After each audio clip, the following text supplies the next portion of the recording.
నా దేశం ఓ భగవద్గీత, నా దేశం పవిత్ర పావన గంగా, నా దేశం అగ్ని పునీత సీత, నా దేశం వేదాంత ఘోష, నా దేశం కరుణాంతరంగా.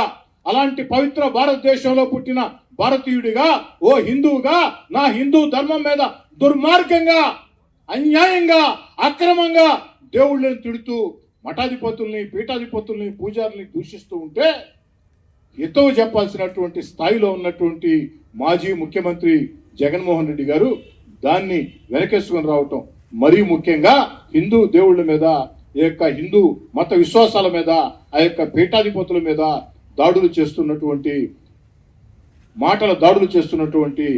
ప్రశ్న జోసెఫ్ రావణ్ గారిని ఎలా సమర్థిస్తారు జగన్ గారు మీరని అడుగుతూ. ఈనాడు ప్రశ్న రావణ్ ఏదైతే ప్రశ్న జోసెఫ్ రావణ్ వారికి దేవుడి మీద నమ్మకం లేకపోవచ్చు, వారికే కాదు చాలా మందికి దేవుణ్ణి నమ్మాల్సిన అవసరం లేదని చెప్పని భావన ఉండొచ్చు నాస్తికులు అని చెప్పుకునే వ్యక్తులకి. కానీ దేవుళ్ళని నమ్ముతారా, దేవుళ్ళని నమ్మరా అది మీ ఇష్టం. కానీ దేవుళ్ళని తిట్టే అధికారం ఎవరికి ఎవరు ఇవ్వాల. దేవుళ్ళని నమ్ముతారా నమ్మరా అన్నది మీ ఇష్టం. కానీ దేవుళ్ళని ఉచ్చ నీచాలు మరిచి తిట్టే అధికారం, ఓ మత విశ్వాసాలని దెబ్బతీసే అధికారం మీకు ఎవరిచ్చారని చెప్పని ఈ మేధావుల ముసుగులో ఉన్నటువంటి మేతగాళ్ళని అడుగుతూ ఉన్నా. మేధావుల ముసుగులో ఉన్న మేతగాళ్ళారా, మీకు దేవుడిని నమ్మొచ్చు, నమ్మకపోవచ్చు, కానీ ఆ దేవుళ్ళని తిట్టే హక్కు మీకు ఎవరిచ్చారని చెప్పని అడుగుతూ ఉన్నా. ఆ మత విశ్వాసాలని దెబ్బతీసే హక్కు మీకు ఎవరిచ్చారని చెప్పని అడుగుతూ ఉన్నా. మరి అలాంటి వ్యక్తుల్ని జగన్మోహన్ రెడ్డి గారు మీరు ఎలా సమర్థిస్తారు, మీరు ఎలా వెనకేసుకొస్తారు? ఒక్కసారి సూటిగా స్పష్టంగా సమాధానం చెప్పాలని జగన్మోహన్ రెడ్డి గారిని కోరుతూ ఉన్నా. జగన్మోహన్ రెడ్డి గారు ఒక పక్క హే రామ్ అంటావు, మరో పక్క ప్రశ్న జోసెఫ్ రావణ్ని సమర్థిస్తావు. ఏమైంది జగన్ గారు మీకు? జగన్ గారు మీకేమైంది? ఒక పక్క హే రామ్ అంటూ మరో పక్క ప్రశ్న జోసెఫ్ రావణ్ని సమర్థిస్తున్నావే, ఏమైంది జగన్ గారు మీకు? బాధతో అడుగుతూ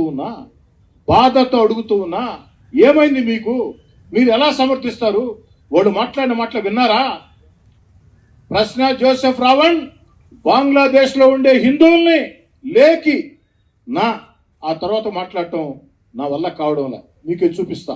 ఇక్కడ వారు మాట్లాడిన మాటలు ఈ యొక్క పవిత్ర భారతదేశంలో శ్రీరామచంద్రుణ్ణి ఆరాధ్య దైవంగా భావించే శ్రీరామచంద్రుణ్ణి, సీతమ్మ తల్లిని, మన ఇతిహాసాలు అనేటువంటి మహాభారతాన్ని నీచాతి నీచంగా, ఘోరాతి ఘోరంగా ఆ యొక్క జోసెఫ్ రావణ్ మాట్లాడితే అలాంటి వ్యక్తిని మీరు ఎలా సమర్థిస్తారు?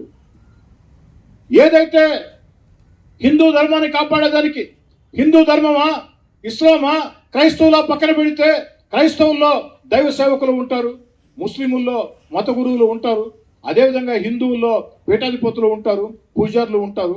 మరీ ముఖ్యంగా ఆ దేవస్థానాల్లో పూజారులు అనేక కష్ట నష్టాలకు వచ్చి నిష్ఠా గరిష్టలతో నిత్యం కూడా హర హర మహాదేవ్ శంభో శంకర అంటూ ఏదైతే మంచి మాటలతో ఓం త్రయంబకం యజామహే సుగంధిం పుష్టివర్ధనం ఊర్వారుకమి విబంధన మృత్యోర్ముక్షి యమామృతార్ అనే మృత్యుంజయ మంత్రాలతో నవదుర్గా మహాకాళీం బ్రహ్మ విష్ణు శివాత్మికం త్రికాల జ్ఞాన సంపన్నం నమామి భువనేశ్వరీం దుర్గా స్తోత్రాలతో, గాయత్రి మంత్రాలతో, శ్రీరామదూతం శిరసా నమామి ఆంజనేయ స్వామి మాటలతో ఆ యొక్క పూజారులు ఆ యొక్క దేవస్థానాల్లో, పవిత్ర దేవస్థానాల్లో పూజలు నిర్వహిస్తూ ఉంటే ఆ దేవస్థానాల పూజారుల్ని, హిందూ మఠాధిపతుల్ని, హిందూ పీఠాధిపతుల్ని, హిందూ స్వాముల్ని నీచాతి నీచంగా జోసెఫ్ రావణ్ తిడితే అలాంటి వ్యక్తిని జగన్మోహన్ రెడ్డి గారు మీరు ఎందుకు ఎన్నికొసుకొస్తున్నారు? నేను ఒకటే మాట చెప్తున్నా జగన్మోహన్ రెడ్డి గారికి, అయ్యా జగన్మోహన్ రెడ్డి గారు, జోసెఫ్ రావణ్ గారి మీద కేసులు పెట్టారు, అనేక రకాల కేసులు పెట్టారు, సోషల్ మీడియా పోస్టింగ్లు కేసులు పెట్టారు.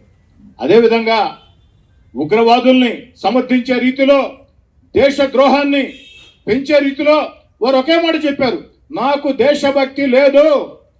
మీరు వింటున్నది నిజమే, నాకు దేశభక్తి లేదు అని జోసెఫ్ రావణ్ ప్రత్యేకంగా చెప్పి 2 సార్లు దాన్ని మళ్ళీ మళ్ళీ చెప్పి నాకు ఈ దేశం మీద నమ్మకం లేదని చెప్తే అలాంటి వ్యక్తుల మీద అలాంటి దేశద్రోహం కేసులు కాకుండా ఏ కేసులు పెట్టాలో జగన్మోహన్ రెడ్డి గారు?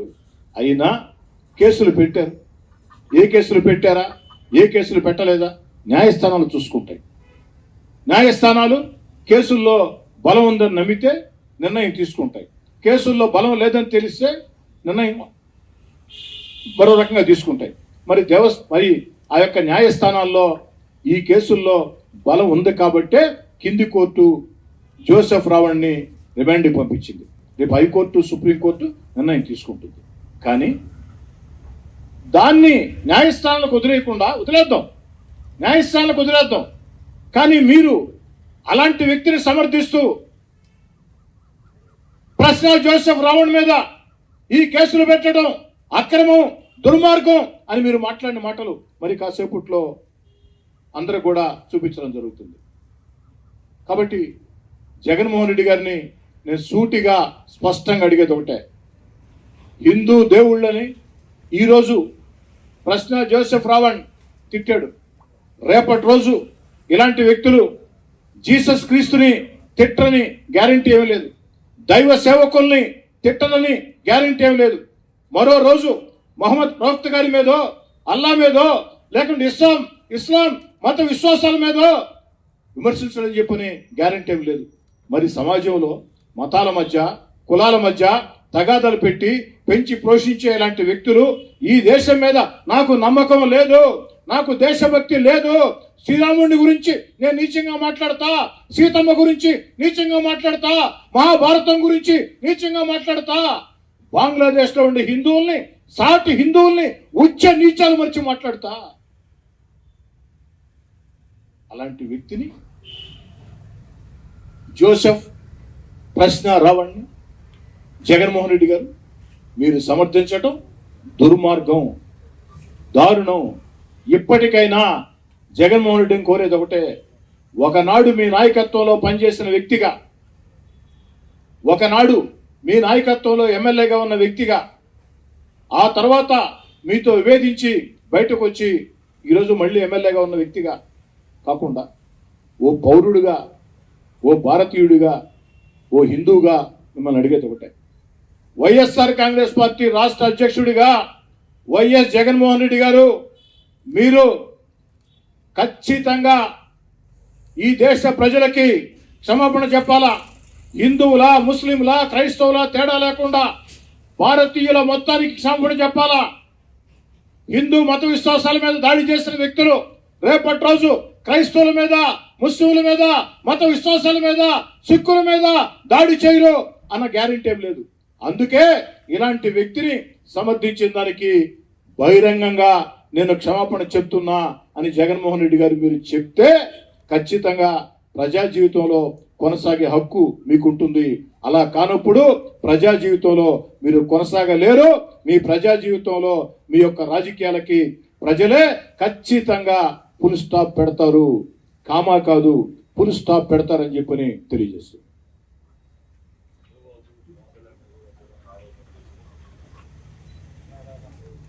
ఒకటండి, ఇక్కడ జగన్ గారి సతీమణి వైఎస్ భారతి గారి మీద ఒక తెలుగుదేశం పార్టీ కార్యకర్త అనుచిత వ్యాఖ్యలు చేస్తే నారా లోకేష్ గారు వెంటనే స్పందించి ఆ పార్టీ కేసులు నమోదు చేయించి జైలుకి పంపించాడు. జగన్ గారు వింటున్నారా?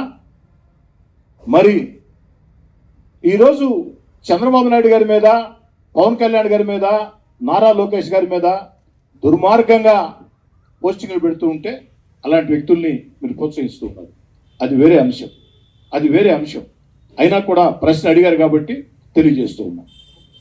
నరేంద్ర మోడీ గారి మీద జాతి మెచ్చిన ప్రధాని, ప్రపంచంలోనే శక్తివంతమైన నాయకుడు నరేంద్ర మోడీ గారు 12 ఏళ్లుగా ఎలాంటి అవినీతి ఆరోపణలు లేకుండా ఈ దేశాన్ని ముందుకు తీసుకుపోతూ శక్తివంతంగా తయారు చేస్తున్న వ్యక్తి నరేంద్ర మోడీ గారు.